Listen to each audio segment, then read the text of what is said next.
Drink The this, you'll last feel of the better autumn soon. fog clung to the ridges of Cheyenne Mountain as Officer Wade McAllister made his way along the winding path. The crunch of brittle leaves beneath his boots, the only sound to disturb the hush.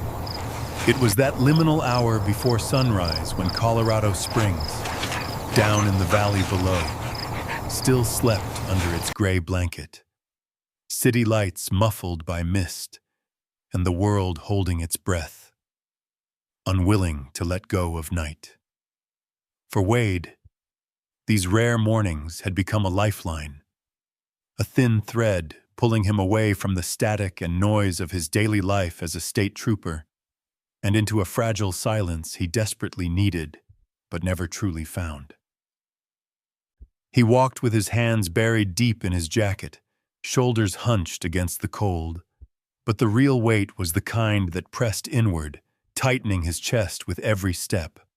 Beside him, moving with a predator's grace, was Ranger, a German shepherd whose presence had become more grounding than Wade liked to admit. There was a kinship between man and dog that went beyond companionship. Both bore scars invisible to the world, but raw in the marrow. Wade knew too well the ache of guilt, the haunting memory of choices made and lives not saved. Ranger, for all his tough exterior and military discipline, carried his own brand of loneliness, a watchfulness in his eyes that never quite faded, no matter how gentle the morning light. On the mountain, the city's chaos felt like a distant memory. Here, every breath came with the sharp tang of pine and earth. Every exhale ghosted out in the cold, like a secret being released. Wade often wondered if he was running away from the world or toward some forgotten part of himself. He had spent too many nights on the clock, too many early mornings watching the sun rise through the windshield of his cruiser, longing for the clarity that never quite arrived. So he climbed, higher and further from the grid, as if altitude could strip away regret. Ranger padded along at his side, silent and alert, ears flicking with every shift in the wind. Wade never needed to call commands. The dog moved as if tethered by an unspoken understanding. Ranger's scars, one thin and pale across his right hip, a legacy of military service, had never slowed him down. Wade had read the reports before agreeing to adopt him. K-9 unit, excellent record, retired due to minor hip trauma.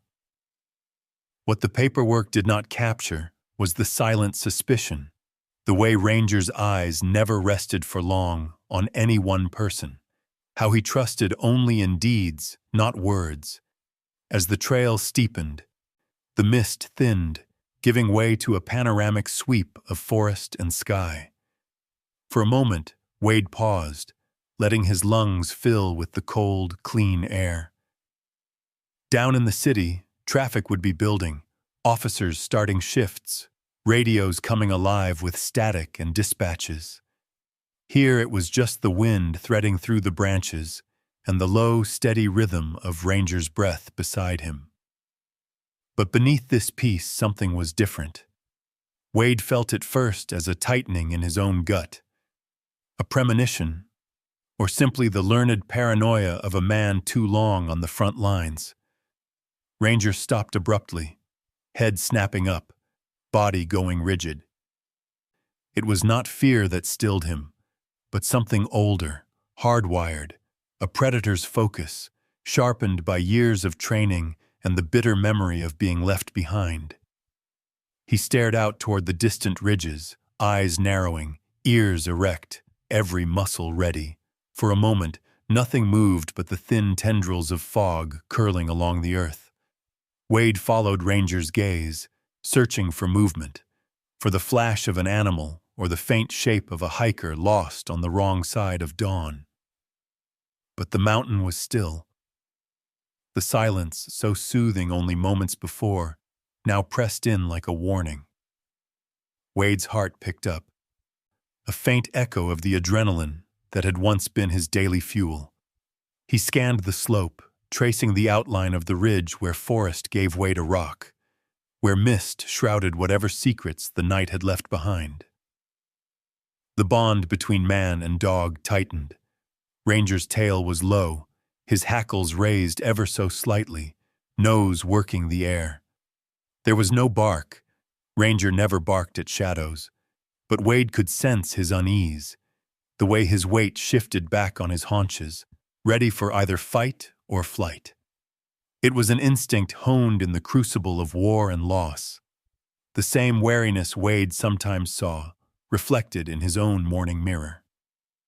The first shaft of sunlight pierced the fog, igniting the dew on the grass into diamonds. In that fragile moment, Wade saw them both as outsiders. Two restless spirits cast adrift by a world that moved on without waiting for the broken or the wary to catch up. He wondered what Ranger sensed out there beyond the veil, what darkness or danger lingered unseen. Wade's fingers tightened around the leash, not out of fear that Ranger would bolt, but because he needed the connection, something real to hold on to as the world grew unsteady again. And then, just as the peace of the morning seemed ready to settle again, Ranger tensed so suddenly that Wade nearly lost his balance. The dog's head whipped toward the far end of the ridge, gaze locked on a stretch of rock and brush so ordinary it would have meant nothing to a lesser observer. Wade felt the hairs rise on his arms, the certainty that they were not alone here. Something had disturbed the sanctuary of Cheyenne Mountain, something only Ranger's haunted senses could detect. For a long moment, nothing happened. The fog rolled and curled. The world held its breath. But in the deepening silence, Wade realized this was not the tranquil isolation he'd sought. There was a fracture beneath the surface, a warning that something in the mountain was not at rest.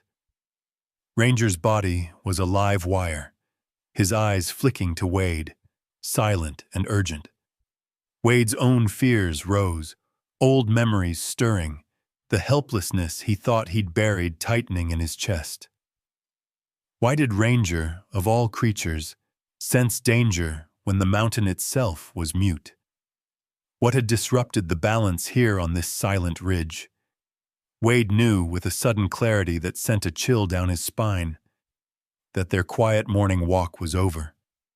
Whatever waited in the mist, it would not let them pass in peace. He took a step forward. Ranger pressed close at his side. Both of them braced against the unknown. The world seemed to pause, poised on the edge of revelation. Wade's breath frosted in the cold air, mingling with the faint pant of his silent companion. Two lonely souls, walking deeper into the fog, drawn together by wounds that refused to heal, moving toward a mystery that pulsed just beyond sight. And so, with the city asleep behind them and the mountain waking to secrets of its own, Wade and Ranger crossed the threshold. No longer just man and dog, but partners in a story that was about to demand everything they had left to give. The mountain's silence grew heavier as Wade and Ranger moved deeper along the rugged trail, the daylight sharpening every edge and shadow. The city far below had vanished completely behind the curtain of pines and swirling mist, leaving only the crunch of their boots and paws against wet earth. But even these sounds soon faded, replaced by a strange hush that pressed against Wade's ears, a silence not born from peace, but from the anxious holding of breath before a storm. Wade had learned to trust the subtle changes in Ranger's posture, the minute tensing of muscle beneath fur, the way his gaze would lock on some unseen target. Now, every instinct in Wade bristled as he watched the German shepherd's body transform, ears pricked, tail rigid, nostrils flaring at scents too faint for human perception.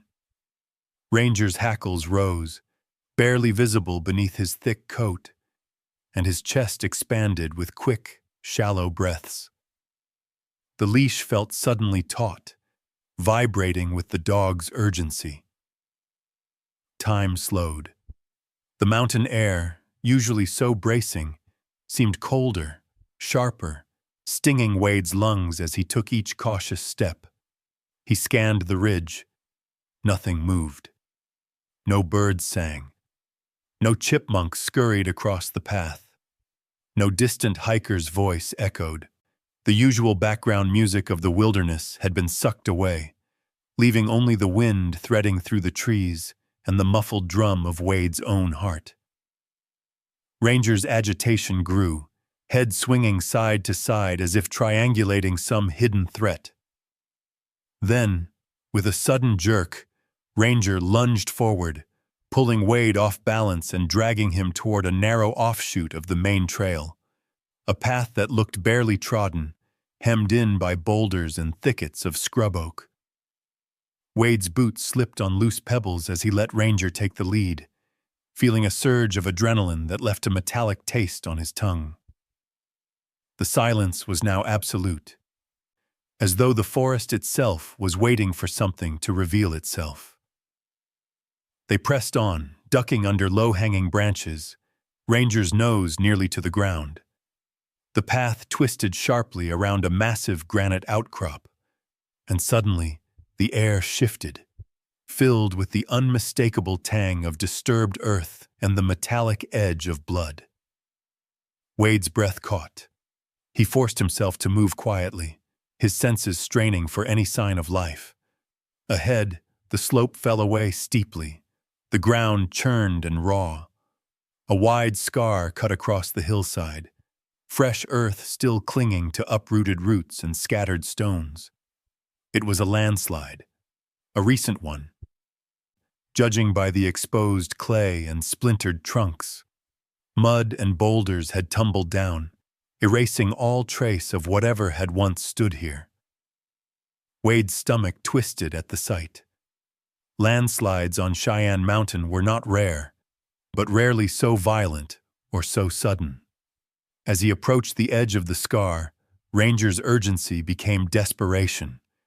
The dog circled a patch of sodden earth, nose pressed to the mud, emitting low, guttural sounds that made the hair on Wade's arms stand up. Then he saw it, a streak of crimson trailing down the rocks, half hidden by a flap of torn canvas. Wade crouched, his hand trembling as he reached for the fabric, which came away slick with mud and blood. It was part of a military jacket, the kind he'd seen soldiers wear during joint exercises with the local base. A surge of dread shot through him. He scanned the debris, his eyes adjusting to the jumble of broken branches and shattered stone. There, glinting beneath a chunk of granite, was the metal buckle of a webbing harness, and nearby another strip of khaki cloth. More blood. The sickly, sweet scent mingled with the smell of wet earth and ozone. Wade felt his mouth go dry, his mind racing with the possibilities. He dropped to his knees, digging with bare hands at the muddy slope. Ranger joined in, claws flinging clumps of dirt behind him. The dog's entire body vibrated with focus, every muscle straining, his breath coming in harsh pants. Wade's gloves, slick and freezing, slipped against the roots and stones. But he didn't stop. The silence had become unbearable, an accusatory void, pressing down with the weight of unknown tragedy. The reality hit him with sudden force. Someone, perhaps several people, had been caught in the landslide. Judging by the blood, by the ripped fabric, by the scattered remnants of military gear, they hadn't walked away. Panic threatened to break through his professional exterior. But years of training took over. He fumbled for his radio, hands shaking, and pressed the call button. Static. He tried again. Nothing but a faint hiss. The mountain, thick with granite and iron, swallowed the signal as surely as it had swallowed whoever was beneath the rubble. He was alone, truly alone except for Ranger, who continued to dig with silent desperation. Wade's mind flashed back to the disasters he'd responded to, the faces of victims just out of reach, the guilt of arriving too late. He swallowed it down and forced himself to focus. He checked his phone. No bars. His breath fogged in the cold air, mingling with the hot steam pouring from Ranger's nose. There was no choice but to continue. He began to mark the locations with whatever he had: sticks, strips of fabric torn from his own undershirt, anything that could guide rescuers, if he could ever get a signal out. His thoughts raced. Who were they? How many? Was anyone still alive under the earth? The silence pressed closer, broken only by the frantic sound of Ranger's digging and the thudding of Wade's own heart. Above them, the sky began to lighten, thin bands of gold slicing through the clouds, but down here in the shadow of disaster, daybreak felt far away. The truth was clear. Something terrible had happened on this mountainside, and whatever peace Wade had sought in the early morning had been shattered by the mountain's hidden violence. Now he and Ranger stood alone at the edge of the unknown, the weight of other lives depending on what they did next. With one final look at the ruined slope, Wade set his jaw, determination burning through the panic. He would not let this mountain claim another victim. He would not be powerless, not today. Ranger, sensing the shift, pressed close to his side. The bond between man and dog forged anew in the face of looming catastrophe. The chill on Cheyenne Mountain had settled into Wade's bones, but he barely felt it.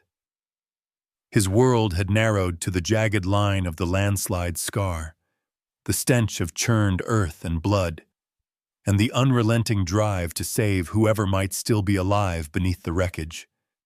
Wade's gloves were caked in mud, his fingernails split, but he continued to dig, matching Ranger's frantic pace. The dog, dirt smeared across his snout and paws, moved with single-minded intensity, every muscle taut as a drawn wire, every breath a raspy engine of hope and desperation. Time lost all meaning. The first gold of sunrise had given way to hard daylight. Wade's shoulders burned from exertion, sweat pooling in the hollows of his back despite the cold. He cast aside rock after rock, his focus narrowing to each fragment, each handful of earth, searching for any sign of life. Ranger paused only to sniff deeply, his ears pricked, before redoubling his effort, never barking, never making a sound louder than the huff of his breath and the scrape of his claws. They worked together in a dance of raw instinct and training, a man and a dog both carrying scars too old for words. Then, beneath the grind of their digging, something shifted, a subtle, muffled sound, half swallowed by earth and stone. Wade froze, every nerve straining. Ranger's head shot up, nostrils flaring as he pressed his ear against the mud. The sound came again, a faint, shuddering moan, so weak it barely rose above the whisper of the wind. Not an animal, not the wind. Human. Adrenaline surged through Wade. He dropped to his stomach, ear pressed to the earth, listening. There again, the tremor of suffering too deep for words. "Hold on," he muttered under his breath, his hands moving with new urgency. Ranger joined in, shifting the dirt with a careful precision that belied his size and strength. They worked as one, driven by that tiny thread of hope. Slowly, painfully, the rocks gave way. A patch of khaki fabric appeared, stained with blood and mud. Wade's heart slammed against his ribs as he dug faster, uncovering a boot, then a leg, then an arm twisted beneath the weight of debris. He kept his movements gentle, afraid of causing more injury. With every handful, more of the soldier emerged. A young man, face bloodied and pale, lips cracked, breath so shallow Wade feared it would stop at any moment. But it didn't. The soldier's eyes fluttered open, glazed with pain and confusion, and fixed briefly on Wade before sliding closed again. A weak, barely audible whimper escaped his throat. Wade reached for a pulse and felt it, thin and reedy, but alive. Relief threatened to unman him. He forced it down, reaching for his water bottle and dribbling a few precious drops onto the soldier's lips, careful not to flood his mouth. The work was only beginning. For every soldier found, Wade suspected there might be more. He scanned the slide, noticing another splash of camouflage, the glint of a dog tag caught in the roots of a half-buried pine. He signaled Ranger, whose body language shifted from anxious to determined as they moved to the new spot. Together, they dug and scraped, working the earth as though their lives depended on it. Soon, another figure emerged, a woman this time, older, with dark hair streaked with gray. She was trapped beneath a jagged slab of granite, her leg pinned awkwardly. Wade checked her breathing, weak but steady, and whispered encouragement he barely heard himself speak. He improvised a splint with fallen branches, doing his best not to jostle her injury. Minutes stretched into hours. Wade and Ranger uncovered body after body, 8 in all, battered and broken, some conscious, some lost in a haze of shock and pain. Wade's training as an officer helped him move with a clinical calm, but inside the old terror raged. What if I can't save them? What if I'm too late again? The faces of the lost, friends and strangers alike, floated in his memory, each one a ghost waiting to be avenged by this one desperate act of rescue. As he worked, Wade caught glimpses of Ranger's eyes, haunted, intense yet fiercely loyal. The German shepherd barely left the survivors' sides, pressing close, offering his body warmth, his steady presence. It was more than training. It was as if the dog, too, had returned to a battlefield he'd never truly left behind. Ranger's own scars, abandonment, betrayal, the ache of being left behind, were visible in the way he hovered, vigilant, as if expecting someone to vanish when he turned away. Exhaustion clawed at Wade, making his vision swim, but the gravity of what he faced forced him to keep moving. He tore strips of fabric for makeshift bandages, distributed the last of his water, and tried to keep the survivors awake, if only with gentle touches and quiet reassurances. He checked for broken bones, head injuries, the kinds of wounds that spelled doom if left untreated in the wild. Each time a soldier's eyes met his, Wade saw the flicker of hope and the terror that rescue might not come in time. The mountain, once a place of peace, had become a crucible of suffering and willpower. Wade felt his own demons rising, the guilt of past failures, the weight of lives lost, the paralyzing fear that he would once again bear witness to death he could not prevent. But as the day wore on, he forced himself to focus on what he could control. Another breath, another life pulled from the mud, another small kindness that might tilt the scales. He knew they were running out of time. The sun was rising higher, but hope was growing thinner. Each minute that passed, the soldier's strength faded, and his own energy flagged. Wade's hands shook as he paused to look at the battered group. Their uniforms tattered, faces streaked with blood and dirt. 8 Marines, trapped on a mountainside, held to life by a thread, by the stubbornness of a man and a dog who had both known too well what it meant to be left behind. And as Ranger settled at his side, chest heaving, eyes scanning the horizon for threats only he could sense, Wade felt the old dread rise again. What if this time I'm not enough? But then, the faintest flicker of determination surged in him, stoked by Ranger's steady presence. They would fight on, because sometimes the will to save another is the only thing that keeps a person from being buried by their own ghosts. The sun had climbed higher, gilding the broken rocks with cold, indifferent light. But warmth never reached the shadowed slope where Wade McAllister fought to keep hope alive. He wiped blood from a young Marine's forehead, hands trembling with exhaustion, his own breath visible in the morning chill. The mountain had become a field hospital, a silent witness to the grim line between life and death, and every choice Wade made seemed to carry the weight of all his past failures. Around him, the 8 Marines, faces pale, uniforms torn, drifted between pain and delirium, their bodies battered by earth and stone. Each one was a portrait of suffering, but also of the stubbornness that defined their kind. Wade moved among them, his motions slow but deliberate, his focus narrowed to the task at hand. He checked pulses, wiped dirt from wounded skin, and shared the last of his energy like a currency that could buy them all a few more precious minutes. Ranger's presence was a steady anchor in the chaos. The dog moved with uncanny awareness, curling up against a shivering Marine, sharing his warmth, eyes half closed but never fully at rest. There was something both fierce and gentle in the way Ranger hovered, never barking, never frantic, just watching, waiting, offering silent comfort.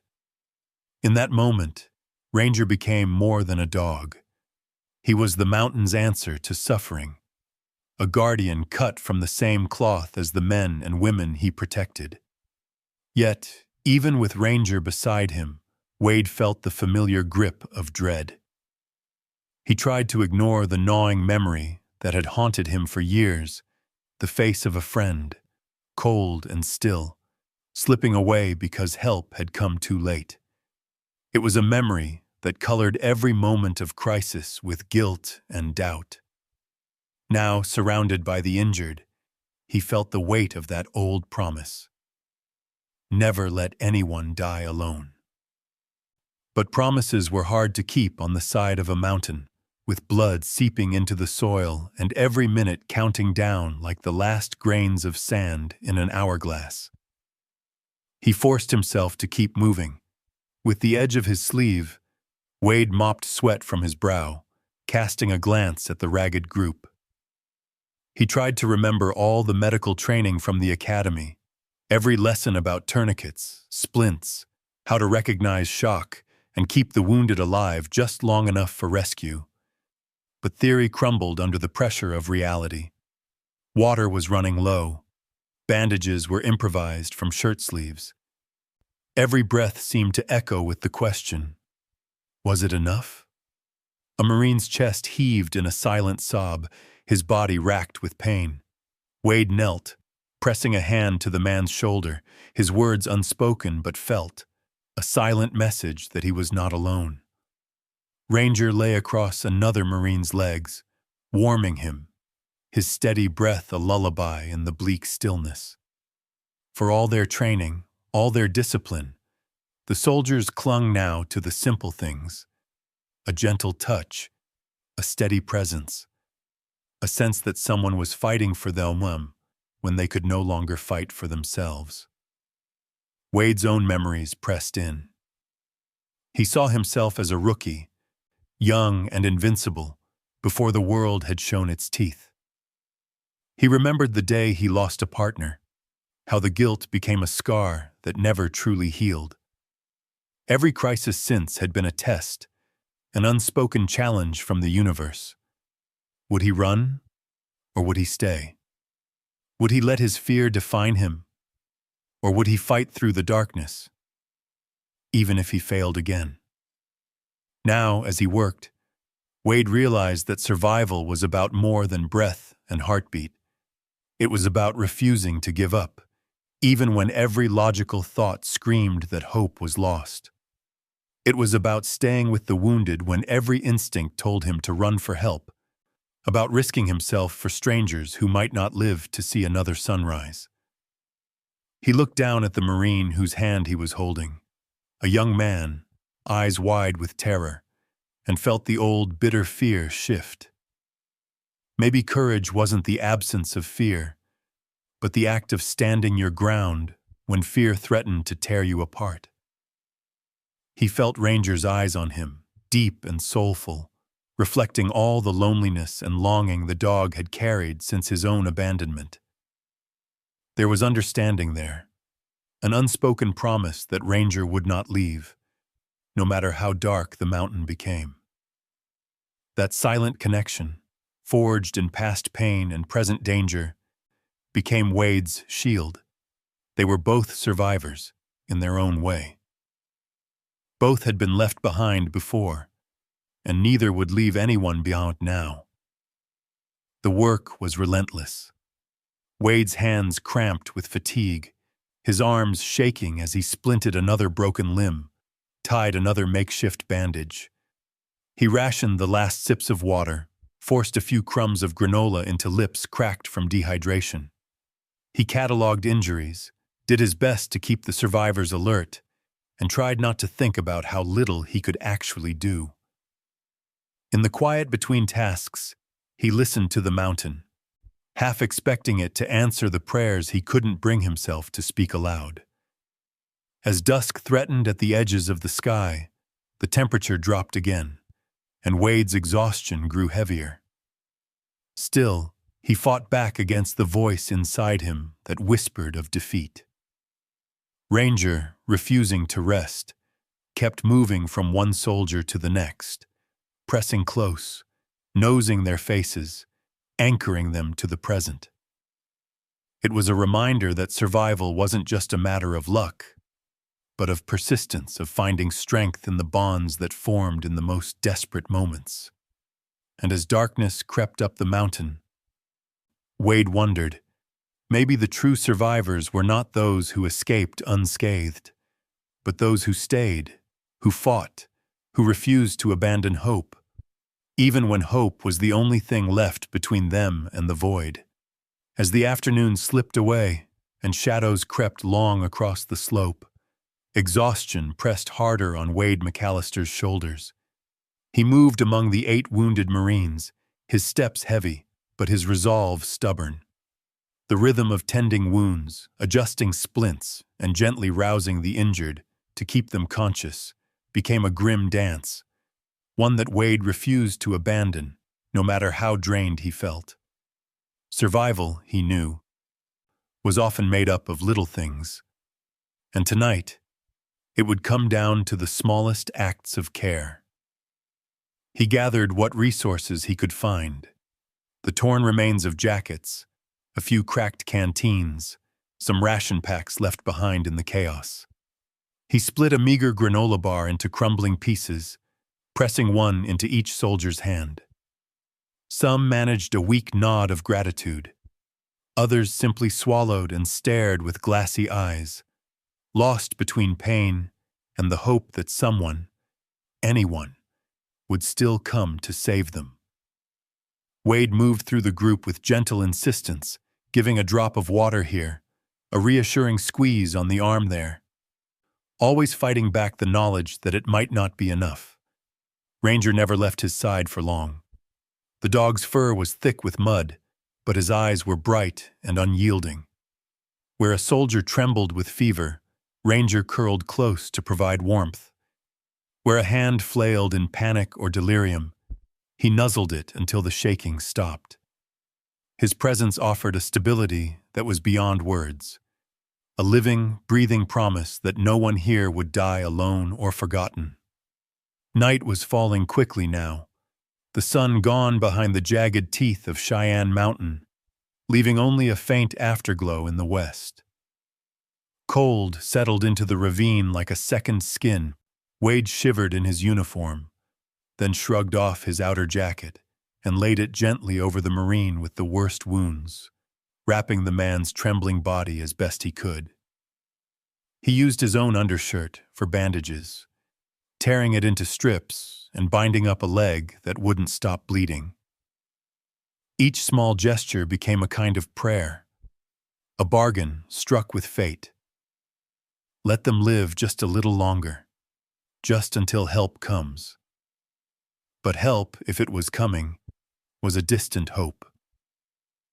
Wade tried his radio again, but the device spat only static, the mountain's rock swallowing the signal as greedily as it had the landslide's victims.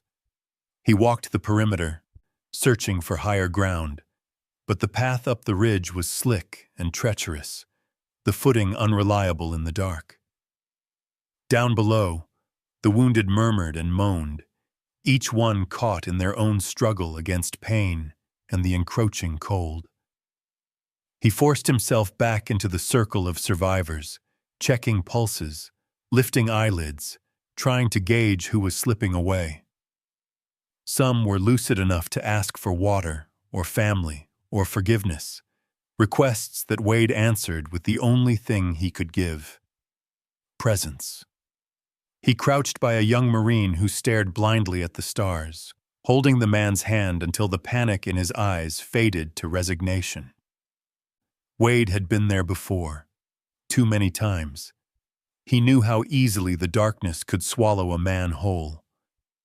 As the temperature dropped further, Wade realized they would need more than just hope and small kindnesses to survive the night. The wind picked up, biting and relentless, pulling heat from wounded bodies already stretched to their limits. He worked quickly, gathering branches and scraps to build a makeshift lean-to, wedging it against a boulder to shelter as many as he could from the worst of the wind. He huddled the Marines together, tucking their limbs beneath whatever fabric remained, wrapping them around one another, using his own body heat to warm whoever he could reach. Ranger paced restlessly, moving from one Marine to another, his silent presence keeping the group from unraveling entirely. The dog's steady breathing and quiet warmth became a lifeline, a reminder of the world beyond pain and survival. When a Marine began to drift into delirium, Ranger lay beside him, pressing his nose to the man's cheek until the tremors eased. Wade watched these interactions with awe and gratitude. Here was a creature who had suffered his own abandonment, who knew, in some wordless way, the terror of being left behind. Darkness settled completely, pressing against the tiny camp. Wade's mind raced through options. If he stayed, he could continue to give comfort and care, but he knew that every hour without real help meant another Marine might slip away. Yet leaving, even for a desperate bid at rescue, meant risking not just himself, but everyone who depended on his presence. The decision cut deep, reopening wounds he'd tried for years to hide. He weighed the danger of the mountain at night against the certainty that time was their enemy. Ranger watched him, eyes shining in the firelight, as if sensing the gravity of the moment. Wade took a deep breath and forced himself to face the question that haunted every rescuer. When does risking everything become the only real act of kindness left? He looked at the Marines, these strangers now bound to him by fate and suffering. He looked at Ranger, who had never abandoned anyone who needed him. Wade's hands shook with cold and fear, but his resolve was clear.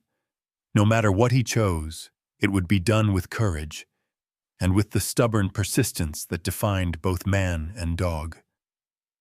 The night pressed in, full of unknown dangers and the restless breath of the mountain. Wade stared into the darkness, heart hammering, the burden of his decision heavier than the chill. But even as doubt gnawed at him, the memory of every small kindness, The jacket, the water, Ranger's silent devotion held him steady. For now, survival meant holding on, refusing to surrender to fear, and believing that sometimes the smallest acts of care could carry a broken group through the longest night. The mountain night pressed in with a merciless cold that found every weakness. In the makeshift shelter Wade McAllister had built, the wounded Marines clung to consciousness and to each other, breath misting in the narrow, icy air.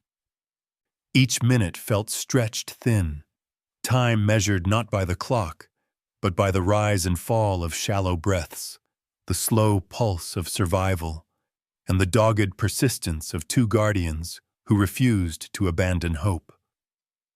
Wade sat hunched in the dirt, every muscle aching, jacket long since given up to those in greater need. His body trembled with exhaustion and chill, but his mind burned with the torment of a decision he could not avoid. He had done everything he could, divided rations, shared water, offered every shred of comfort and protection the mountain would allow. Yet it was not enough. With every shiver, every soft gasp of pain from the men and women huddled in his care, the truth pressed closer. Time was running out. If no rescue came by dawn, at least some would surely slip away. He stared at the useless radio, cursing the granite and iron veins that cut off any hope of contact. In the darkness, his thoughts spun back through every rescue gone wrong, every promise made and broken. It would be so easy to let fear win, to stay huddled here, waiting, gambling on hope and the off chance that help might stumble their way. Yet Wade knew the mountain better than most. If a call for help had been sent, rescuers would be combing the well-trodden trails, not the narrow, half-buried path he and Ranger had followed off the main track. If anyone was to lead help to this hidden ravine, it would have to be him. The idea was reckless, almost insane. A solo trek down the mountainside, through unfamiliar woods, in the pitch-black and biting cold. The risks were clear. A wrong step, a twisted ankle, a fall on slick rock, and he'd be just another lost soul swallowed by Cheyenne Mountain. Worse, leaving would mean abandoning the group to the mercy of the night, placing all their lives in the hands of a dog who, for all his loyalty, could not do what a man could. Still, Wade weighed the odds. He thought of the Marines, some already drifting in and out of consciousness, bodies battered and broken. He thought of the families waiting for word, the parents and children praying for a miracle. He turned to Ranger, who lay pressed against the weakest of the wounded, eyes flicking up as if reading his master's mind. In those eyes, Wade saw not just trust, but challenge, a silent question. Are you strong enough to do what must be done, even when it means letting go? For a moment, Wade hesitated, caught by the fear of making the wrong choice, of failing them all. But Ranger did not look away. He simply waited, steady as stone, the same way he'd waited all those months after being abandoned himself. If the dog could endure that kind of loneliness and still offer hope, then surely Wade could risk everything for a chance at rescue. Dawn was still hours away, the sky a black vault flecked with cold, indifferent stars. Wade forced himself to his feet, fighting the tremor in his legs, and moved quietly through the huddled forms, pressing a steady hand to each shoulder, checking again that the wounded were as safe as possible. He tucked a spare canteen within easy reach, adjusted makeshift blankets, and whispered silent promises that he would return. Then he turned to Ranger, crouching beside the dog and burying his face in the thick fur, drawing strength from the steady thump of the animal's heart. With one last look, Wade set off into the darkness, guided only by memory, the faint hope of rescue, and the desperate knowledge that time was a predator on their trail. Every step was an act of will, a refusal to let fear dictate the outcome. The mountain loomed around him, trees hissing with wind, rocks slick underfoot, branches clawing at his uniform. He stumbled often, fighting gravity, the cold gnawing into his joints, the hunger in his gut now a dull ache. But he pressed on, pushed forward by visions of the faces he had left behind, and the thought that even a slim chance at help was better than none. Back at the camp, Ranger did not chase after his partner. Instead, he rose and moved among the Marines, checking each with the steady, wordless attention that only a dog can give. He curled himself around the most fragile, using his body heat as a shield. Every few minutes, he made his rounds, pressing his nose against a cheek or a hand, reassuring each lost soul with the rhythm of his breath. When the wind howled or a Marine shivered in a fever dream, Ranger settled closer, radiating calm and fierce protection. He was more than just a dog now. He was a living promise, a guardian holding the darkness at bay. As the hours crept by, the world outside grew silent, broken only by the distant calls of night birds and the restless movements of the wounded. In the absence of Wade, Ranger's presence became the glue that held the group together. The dog who had once known abandonment now refused to abandon anyone.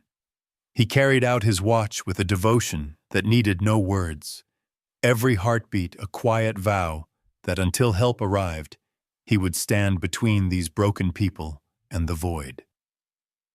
Far below, Wade pushed onward, the mountain swallowing his footsteps, the future uncertain. But one truth burned through the cold.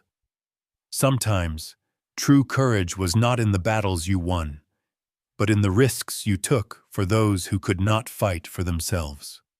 Night deepened over Cheyenne Mountain, the darkness settling like a shroud across the fractured slope. In the little makeshift shelter built from branches and hope, 8 battered Marines clung to life, their breaths threading out in faint clouds that merged with the icy air.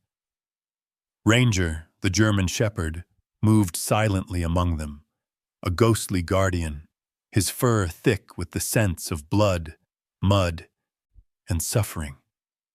Every few minutes, Ranger would pause by the weakest, resting his head on a trembling arm or pressing his warm flank against a fevered body. His presence was more than a comfort. It was a silent anchor for those on the brink, a wordless reassurance that they were not alone. In the absence of human rescue, the dog became the group's heartbeat, steady, uncomplaining, patient. He did not bark or whine. He did not demand or plead. Instead, he watched and waited, eyes reflecting a deep, ancient understanding.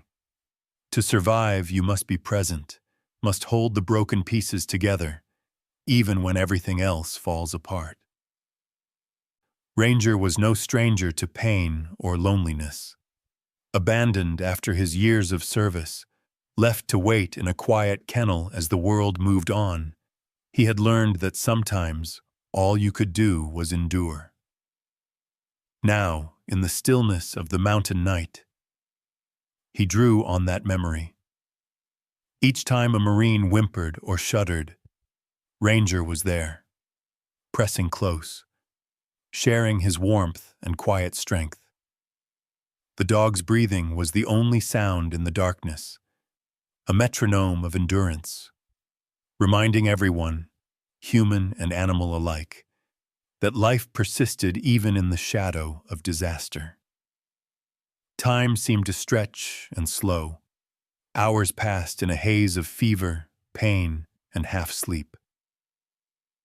One Marine, a young man with a shattered leg, drifted into delirium, his lips forming the shape of a mother's name. His fingers twitched, seeking comfort that had always been there before, now lost in the night. Ranger nudged his hand, then lay his head gently across the man's chest. The Marine stilled, lulled by the slow, powerful heartbeat and the soft weight of a companion who would not leave. In that small act, a bridge was built between past comfort and present need, a lifeline that required no words. For those still conscious, the night was a test of spirit. Pain, cold, and hunger gnawed at them in waves. Each time a shiver ran through the group, Ranger shifted, moving to wherever warmth or steadiness was needed most. In his silent vigil, he seemed almost more than canine, a shadow stitched from devotion and memory, refusing to let the darkness win. Meanwhile, miles away but bound by the same desperate purpose, Wade McAllister stumbled through the forest. The terrain was punishing, the rocks slick with frost, the roots clutching at his boots. His muscles ached from the effort. His lungs burned with every ragged breath, but he pressed on, driven by the knowledge that every moment lost was a life slipping closer to the edge. He fought back memories of failure and regret, refusing to let them slow him. At times, the mountains seemed to conspire against him. A sudden drop in the path, a branch snapping back into his face, the icy wind tearing at his resolve. Still, he did not stop. There was no room for weakness, not now. His responsibility was as clear as the frozen stars above. He was the only hope for the broken survivors he'd left behind. As he moved, his thoughts flickered again and again to Ranger. He pictured the dog lying among the wounded, alert and loyal, doing what only Ranger could do, holding fear and loneliness at bay through the simple act of being present. It struck Wade with unexpected force how much he had come to rely on that silent companionship. In a world full of loss and disappointment, Ranger was proof that not all bonds were doomed to break. The thought became a mantra, a promise to himself and to the battered Marines. If the dog could hold on, so could he. Dawn crept slowly toward the horizon, a faint promise of light growing behind the black ridges. In the shelter, Ranger's head lifted, nostrils flaring as he sensed the subtle shift in air and scent that meant the world was turning once again. Around him, the Marines began to stir, some groaning softly, others lapsing into uneasy silence. Ranger made his rounds, nudging hands and faces, making certain that each heartbeat continued, that no one slipped away unnoticed. For those who would remember this night, the memory of Ranger's steadfast presence would be etched deeper than the pain. He had been more than a dog. He had been the embodiment of hope itself, the proof that compassion endures when everything else is stripped away. The bond formed in darkness, between soldier and rescuer, between man and animal, between all those caught on the knife's edge of survival, would not fade easily. Wade, meanwhile, broke through the tree line, battered and breathless, the lights of the ranger station blinking in the valley below like the first embers of hope. His journey was not over. He would still have to fight for rescue, for understanding, for the chance to bring help back in time. But in that moment, he felt the presence of those he'd left behind, and of the dog who waited with unwavering faith. For the first time in hours, Wade let himself believe that survival might mean more than just staying alive. It might mean holding on, together, until the dawn finally broke. The first pale light of dawn crept over the jagged line of Cheyenne Mountain, scattering the darkness that had pressed so relentlessly through the long, bitter night. Down in the narrow ravine, the world was silent, broken only by the labored breathing of the wounded and the soft, unyielding presence of Ranger, the battered German shepherd who had become their lifeline. For hours, Ranger had moved among the 8 Marines with steady, watchful care. Exhaustion dragged at his limbs, the relentless cold working its way beneath his thick fur, but still he refused to sleep. Each time a Marine moaned in pain or trembled on the edge of fevered dreams, Ranger was there, curling close, nudging a hand, pressing his warm body against a shivering chest. His devotion stitched together the fragile line that held the group to life, every heartbeat a silent promise that they would not be abandoned. Above, the sky brightened to steel gray, and far below the mountain, Wade McAllister reached the ranger station at last, stumbling through the final yards with legs that barely obeyed him. Blood streaked his sleeves where brambles had clawed his skin. His face was hollow-eyed and drawn, lips cracked from wind and thirst. He burst through the door, startling the 2 rescue staff from their early morning routine. Without waiting for questions, he spilled out the story. Landslide, wounded Marines, the desperate need for a helicopter and medical supplies. The urgency in Wade's voice cut through any hesitation. Within minutes, radios crackled to life. Orders were relayed, coordinates scribbled, engines roared awake. As the first rays of sun struck the peaks, a search and rescue helicopter spun up on the pad, its rotors slicing the morning stillness into frantic urgency.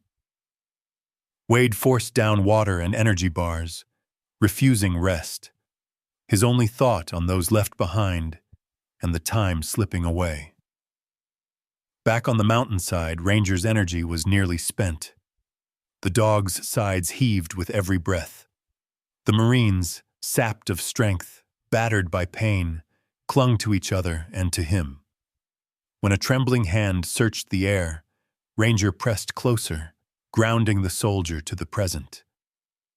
Nightmares faded in the warmth of his fur. Time blurred, stretching in endless cycles of pain, hope, and numbness. The faintest sound of rotors, miles away and muffled by the trees, went unnoticed by the men fighting for consciousness and the dog too weary to lift his head. But help was coming. The helicopter appeared as a dark shape against the blue, circling until it found the gash of the landslide, a raw wound across the green flank of the mountain. Its downdraft sent debris swirling, branches rattling, and snowmelt vaporized into mist. Wade rode in the lead rescue vehicle, eyes scanning the ground until he spotted the ragged lean-to and the huddled shapes beneath. Relief and dread mingled. He knew what kind of toll the night would have taken. Medics swarmed the site as soon as the chopper's skids touched down. Their training took over in a flurry of movement. IVs, stretchers, pressure bandages. They moved among the wounded with swift, clinical focus. But many paused at the sight of Ranger, lying across 2 Marines as if guarding them even in unconsciousness. The dog's chest rose and fell in slow, labored rhythm, his eyes half closed, tail unmoving. One young medic knelt and stroked Ranger's head, murmuring soft words of praise and comfort. Wade stumbled from the chopper, running the last few steps to the group. He knelt by Ranger, laying a trembling hand on the dog's side, feeling the exhausted thump of his heart. Gratitude, raw and overwhelming, surged through him. Without Ranger, none of the Marines might have made it to morning. Wade's vision blurred with tears that froze on his cheeks. He pressed his forehead to Ranger's and let the connection flow through them, a silent thank you, deeper than words. Around them, the Marines were loaded onto stretchers, carried toward the waiting helicopter. Some managed weak smiles, others simply stared in disbelief that help had arrived. For the first time in hours, hope returned, the kind that ran deeper than adrenaline, forged in the shared ordeal of survival. Rescue had come, not as a thunderous cavalry, but as the result of one man's stubborn persistence and a wounded dog's steadfast love. The medics wrapped Ranger in a blanket and carried him gently to the helicopter, where a young doctor checked his pulse, his temperature, the rawness of his paws. Ranger stirred weakly, nuzzling the hand that soothed him, but otherwise lay still, utterly spent, every reserve of strength given to the task of keeping hope alive. Wade rode beside him, gripping his friend's paw as the chopper lifted off, and the ground fell away below. As the helicopter raced toward the hospital, Wade looked down at the battered group. The Marines, pale but alive. Ranger, silent but undefeated. He saw not just survivors, but a bond forged in adversity, a promise kept between species, a lesson in the power of presence. The mountain receded into the distance, its secrets laid bare for a moment, its claim on the lost broken by sheer will. Wade leaned back, exhaustion overtaking him, but a new sense of purpose burning deep. The ordeal was not over. There would be questions, consequences, wounds to heal, but the most important victory had already been won. They had made it through the night, together. And somewhere in the hollow quiet between heartbeats, Wade knew that nothing, no mountain, no night, no darkness, could ever truly defeat the spirit that refuses to abandon hope. The hospital's fluorescent corridors hummed with quiet urgency. Wade McAllister sat on a plastic chair outside the recovery ward, his uniform stained, his skin etched with fatigue that ran deeper than any wound. Around him, the world seemed to have accelerated, doctors hurrying by with clipboards, the muted wail of sirens from the ambulance bay, the endless beeping and blinking of machines tracking the fragile return to life. But for Wade, everything had slowed to a crawl. His senses narrowed to the heartbeat thudding in his ears and the ache in his chest, a hollow emptiness where adrenaline had once burned. Ranger lay curled at his feet, a silent shadow. The German Shepherd had been checked and treated by the hospital's veterinarian staff.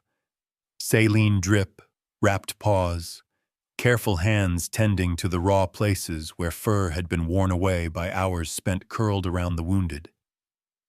Now, in the warm, antiseptic air, Ranger slept at last, breathing slow and deep, the exhaustion of his vigil written in every twitch of his ears and tail.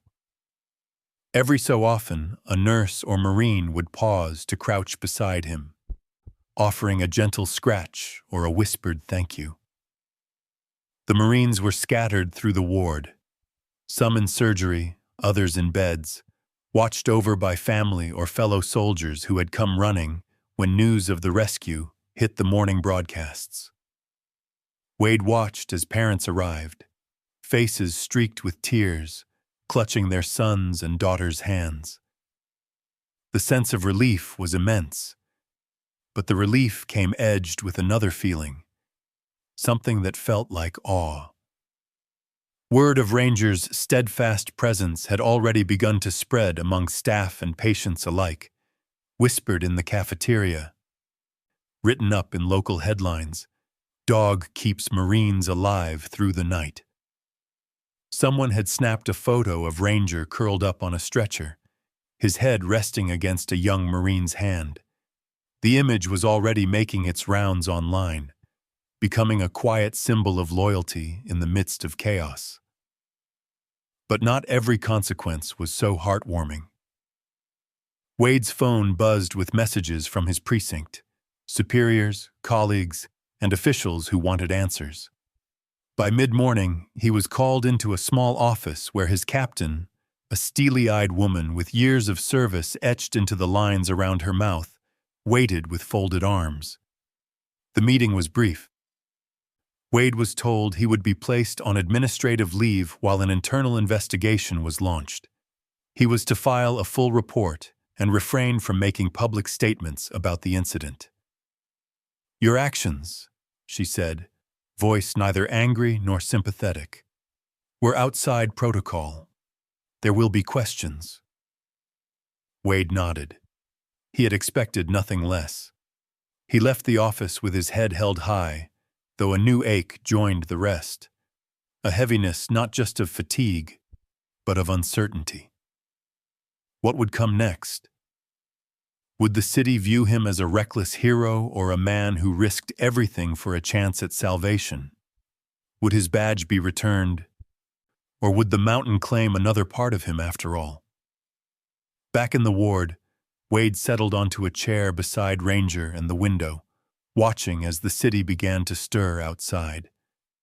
The hospital's parking lot filled with news vans, cameras bristling, microphones thrust toward anyone in uniform.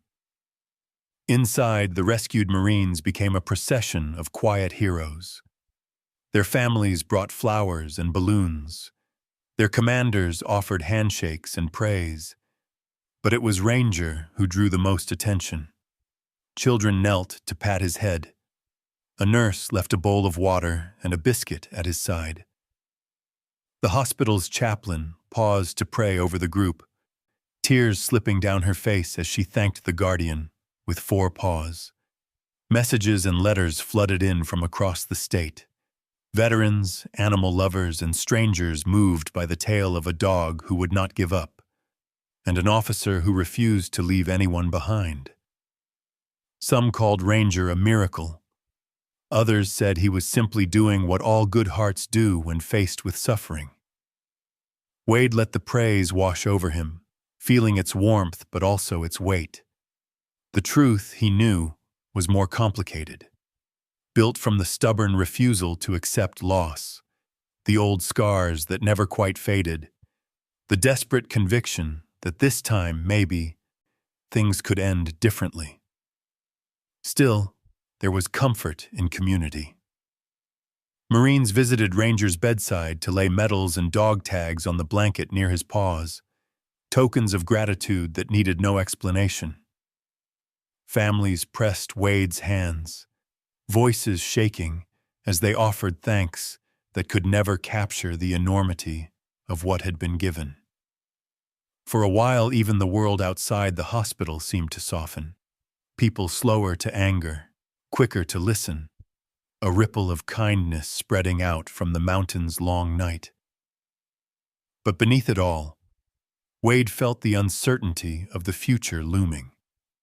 Would the investigation end his career? Would Ranger stay by his side, or would new demands be placed on the dog who had become a living legend? Each night, Wade lay awake, haunted not by the ordeal itself, but by the sense that everything could change again in an instant. In those hours, it was Ranger's slow, steady breathing that calmed him, a reminder that some bonds, forged in crisis, are strong enough to outlast the hardest trials. The hospital became a crossroads, a place for healing, for public reckoning, for private fears. And as the Marines regained strength and families found comfort, as the media clamored and the city weighed its verdict, Wade understood that the real measure of survival was not in medals or headlines, but in the quiet moments of connection that carried them all, scarred but hopeful, into whatever future waited beyond the ward's bright lights. Time softened the memory of the mountain's ordeal, but the echoes of that night lingered in every life it had touched. Weeks passed, and the snow on Cheyenne Mountain gave way to the shy green shoots of spring. In the quiet warmth of a late afternoon, Wade McAllister found himself walking the familiar trail where everything had begun. The trail where silence once carried only dread and regret. Now, it was different. Ranger moved at his side, his limp barely noticeable, tail sweeping low, eyes alive with the alertness of a creature who had come to know both pain and healing. The investigation into Wade's actions unfolded in the background. a slow, grinding process filled with interviews, paperwork, and public debate. News crews camped outside his apartment. Old friends and fellow officers stopped him in grocery store aisles to offer support or cautious handshakes. In the end, it was the testimony of the rescued Marines and their families that turned the tide. Letters poured into the station. The hospital sent reports detailing the lives saved. Even the community joined in, raising funds for rescue dog programs and organizing a march through downtown to honor first responders. Faced with such overwhelming gratitude, the city chose mercy. Wade's badge was returned with little fanfare, but the weight of it felt different. No longer just a symbol of law, but of trust, humility, and the enduring cost of courage. Ranger, too, was transformed by the events on Cheyenne Mountain. The hospital's staff hosted a small ceremony, placing a medal on his collar, while the Marines, still limping, still sore, but standing tall, saluted him in turn. Children clung to his neck for photos. Animal welfare groups used his story to inspire new adoptions. For weeks after the rescue, cards and drawings arrived from across the country, some from strangers, some from veterans who saw their own loneliness reflected in the silent loyalty of a scarred dog. To the world, Ranger became a symbol, a four-legged guardian whose presence reminded everyone that hope could survive the longest night. But for Wade, Ranger was more than a symbol.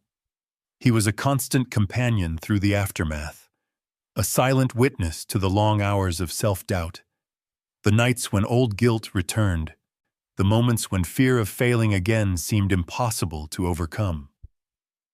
In Ranger's steady gaze, Wade found the truth he'd always struggled to name. The real heroism lay not in grand gestures, but in the quiet, persistent refusal to give up on others, or on oneself. As weeks turned to months, the survivors stayed in touch. The 8 Marines, once strangers bound only by circumstance and pain, grew close, calling, visiting, sending photos of milestones. A first step after surgery, a newborn baby, a new deployment in safer lands. On anniversaries, they met at the mountain's base, sometimes hiking partway up with Ranger and Wade, their laughter and memories mingling with the wind. The ordeal became a part of their lives, not a shadow, but a thread of resilience running through every new beginning. One afternoon, Wade and Ranger climbed to a quiet overlook above Colorado Springs, the city sprawling golden in the distance, the air clear and clean. Wade stood with one hand on Ranger's broad shoulder, letting the silence wash over him, not empty or foreboding now, but full of meaning. He remembered the faces of those they'd saved, the trembling hands he'd held, the impossible decisions made in darkness and cold. He thought of the times he had failed, and of all the ways he'd learned to start again. What lingered most, though, was the lesson forged on the mountain. That one act of kindness, no matter how small or uncertain, could ripple outward to change countless lives. Wade saw it now in the grateful eyes of a Marine's mother, in the steady presence of Ranger as he watched over the park's children, in the anonymous letters that spoke of hope restored. Even the scars, on Ranger's hip, on Wade's heart, became badges, reminders that to be wounded was also to be alive, and to heal was a journey shared.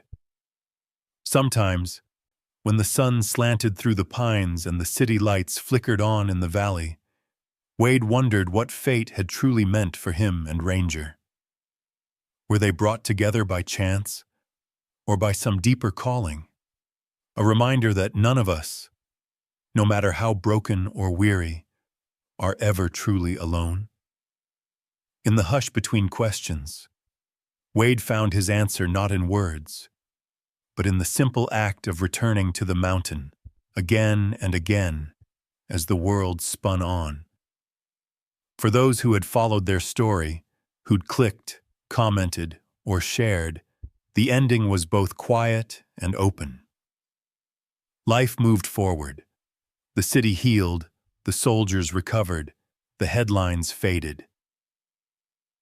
But in each home where hope had flickered back to life, in every heart that refused to abandon a friend, the lesson endured. That courage means standing with the lost and the hurting, not just for a single desperate night, but for all the days that follow. And so, as twilight settled over Cheyenne Mountain, Wade and Ranger stood side by side, watching as dusk gave way to a sky full of stars. Their shadows stretched behind them, man and dog, survivor and guardian, both changed forever by what they had faced together. It was not a perfect ending, but it was honest, and it was enough. Because in the end, the world is not saved by heroes, but by those who choose, again and again, not to leave each other behind.